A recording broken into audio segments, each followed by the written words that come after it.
La novela de Isaacs fue un éxito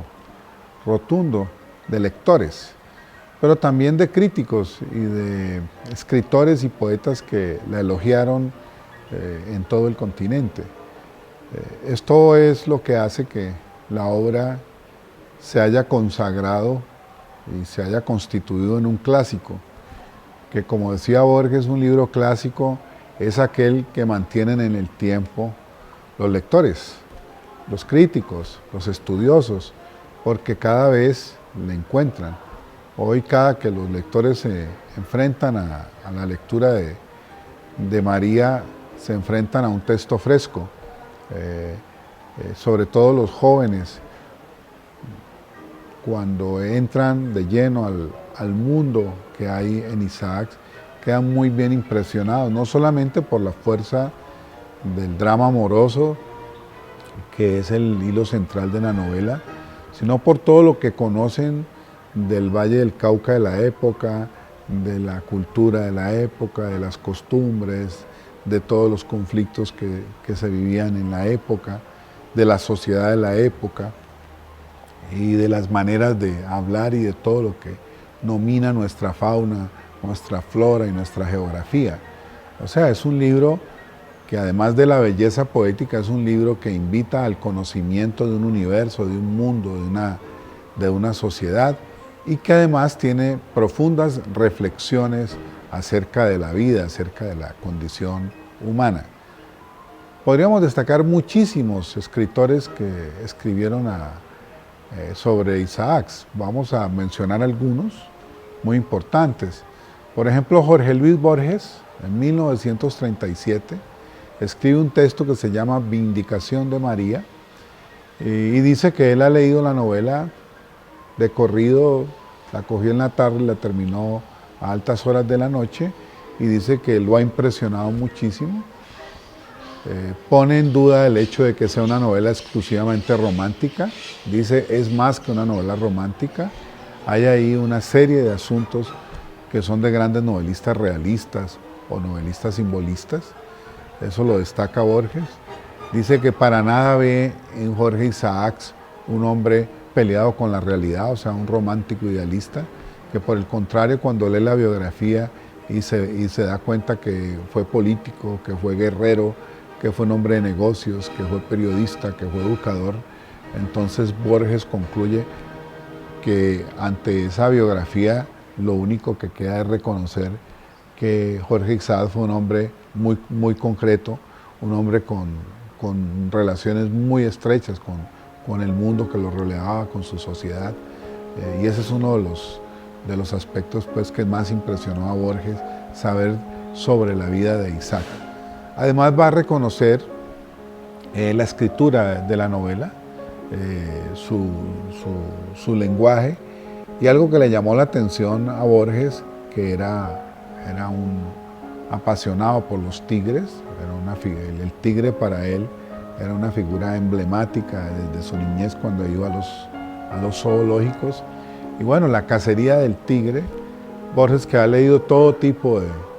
de literatura donde se mencionaba el tigre y su cacería, dice que el colombiano se las trae y que él considera uno de los capítulos más sublimes que él ha leído en la literatura sobre el tigre, que el colombiano entendía del asunto,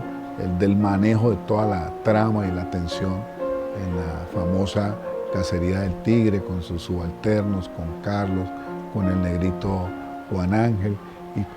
toda la forma como maneja esto, que finalmente es una especie de duelo simbólico entre Efraín y Carlos, que ha venido a la casa a pedir la mano de María, petición a la cual quien se va a negar rotundamente es María, mostrando su carácter rebelde y su carácter decidido, distinto al de Efraín, contrastando con el de Efraín, que acata la voluntad del Padre, lo que el Padre decide, y nunca osa, por ningún motivo, rebelarse ante esta situación. Hubo otros grandes lectores, además de Borges. Vargas Vila, que fue contemporáneo de Isaac, que compartió muchos de sus ideales como liberal radical, también le dedica varias páginas a Jorge Isaacs, reconociendo su papel. Es quizás de los personajes de su tiempo, el que más reconoce todas las facetas de Isaac, reconoce su papel político, su papel como pedagogo, como periodista, y reconoce la importancia que tuvo para las letras hispanoamericanas la obra de Jorge Isaacs. Otro contemporáneo de Isaac que valoró mucho su obra fue el general Uribe Uribe, con el cual se tiene hoy una correspondencia muy importante y que habla mucho de esa relación del escritor con el proyecto de nación, con los proyectos políticos. Algo que hemos venido insistiendo en que Isaac fue un hombre con un temperamento revolucionario, reformador para la sociedad de su tiempo. Nunca pudo ver cristalizado muchas de sus ideas, pero luchó por ellas. Y bueno, ese es el aspecto que vale la pena mirar en la correspondencia y en las cosas que se escribió con Rafael Uribe Uribe, que fue un guerrero liberal que termina derrotado por sus ideales en la última gran guerra civil que cierra el siglo XIX y comienza el XX, que se llama la Guerra de los 1000 días. Guerra civil que va a estar mitificada y vuelta a contar en 100 años de soledad de Gabriel García Márquez. Más recientes lecturas de Isaac, además de las de algunos mexicanos de la época, chilenos, argentinos, pues son de escritores contemporáneos que escribieron sobre Isaac. Por ejemplo, en la región están las lecturas de Fernando Cruz Cronfle, Gustavo Álvarez Gardiazabal, Carmiña Navia, están las lecturas de Óscar Collazos, están las lecturas, por ejemplo, de un crítico tan importante como Carlos Rincón, que en el Instituto de Estudios Libres de Berlín hace un bello balance de lo que significó la obra de Jorge Isaac y su papel en la construcción de una sensibilidad nacional. Está el famoso prólogo que le hiciera Gabriel García Márquez a una edición especial que se hizo de María con motivo del centenario de su nacimiento y de la publicación de la obra, que le hace un gran reconocimiento a este joven novelista. A él le admiraba cómo un muchacho de 27 años logró escribir una obra, una novela tan perfecta, cómo tenía un conocimiento del oficio del novelista, de la temperatura poética, de la capacidad de manejar los diálogos, de construir situaciones dramáticas intensas como las que hay en la novela, y la de conseguir, dijéramos, armar, dijéramos, un universo tan completo como el que se encuentra en María. Eso le admiraba mucho García Márquez, sobre todo porque Isaac escribe esta novela en 18 meses, cuando tenía 26 para 27 años. O sea, era un hombre muy joven, cuando el género de la novela, que es un género de aliento, pues generalmente lo hacen escritores con un poco más de madurez. De modo que esto muestra la excepción por la genialidad de Jorge Isaac para escribir, y su gran don poético y esa capacidad para observar y desentrañar situaciones humanas en profundidad, que es lo que uno ve en la novela. Bueno, otro gran escritor que reconoció a María se llama don Baldomero Sanín Cano, gran crítico antioqueño de finales del siglo XIX y comienzos del XX, gran amigo del poeta Guillermo Valencia, y que quizás fue uno de los críticos de la primera mitad del siglo XX más importantes de Colombia. Bueno, Baldomero fue un gran lector de Isaac, reconoció el contenido y el valor de su obra, y bueno, fue polémico porque don Baldomero estuvo en Inglaterra, conoció a algunos descendientes de Isaac, y de don Baldomero proviene la tesis de que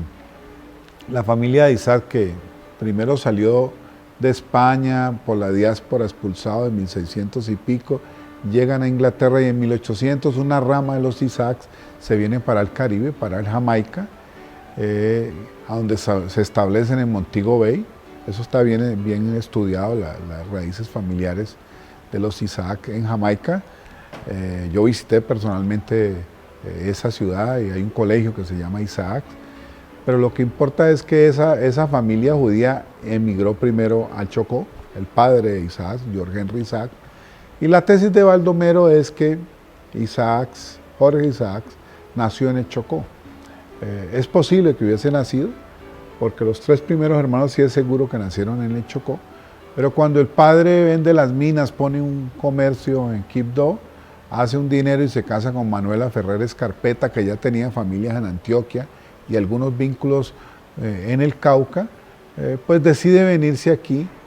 en el ciclo que era común en la época de los comerciantes, de los mineros, que también compraban tierras y algunos de ellos mantenían el vínculo con las minas, con el comercio y con las tierras. Era como una especie de unidad económica de las élites de la región. Bueno, pero Baldomero, además de estudiar la obra, fue de los que levantó esa hipótesis que tuvo mucha discusión, especialmente en los años 40, cuando las élites intelectuales del Valle del Cauca, ya siendo el departamento del Valle separado de Popayán, el Cauca se divide entre el antiguo departamento con capital en Popayán y el nuevo departamento Valle del Cauca con capital Cali. Bueno, se necesitaba rescatar un símbolo de la cultura, un referente, un ícono de la cultura, y por supuesto ese era don Jorge Isaacs, que había salido peleado con las élites de Cali, que se había ido a morir a Ibagué y que en Ibagué pidió expresamente que sus restos fueran llevados a Medellín, donde reposan en un cementerio en Medellín, por ese distanciamiento, por razones políticas que tuvo con las élites de la época de Cali y de los caucanos. Por tanto, lo que se hace en los años 40 es rescatar ese ícono para el Valle del Cauca. Se compra la hacienda en el 42, después se va a inaugurar en 1953, y bueno, esa recepción, esa visión de don Baldomero generó una gran discusión entre caleños y chocuanos sobre el origen. Nunca se pudo demostrar y realmente pues Isaac nunca hablaba siempre de su país, que era el Cauca, en ese estado, todo el estado soberano del Cauca, y no hay pues una prueba fehaciente de que haya nacido aquí o allá. Vino sí muy pequeño, si hubiese nacido en el Chocó, pero esta fue su tierra, fue todo en ese entonces todo hacía parte de su tierra, aunque tiene bellos poemas a Cali, al río Cali, que pues hacen pensar que nació en Cali o que por lo menos llegó muy pequeñito y acá se crió.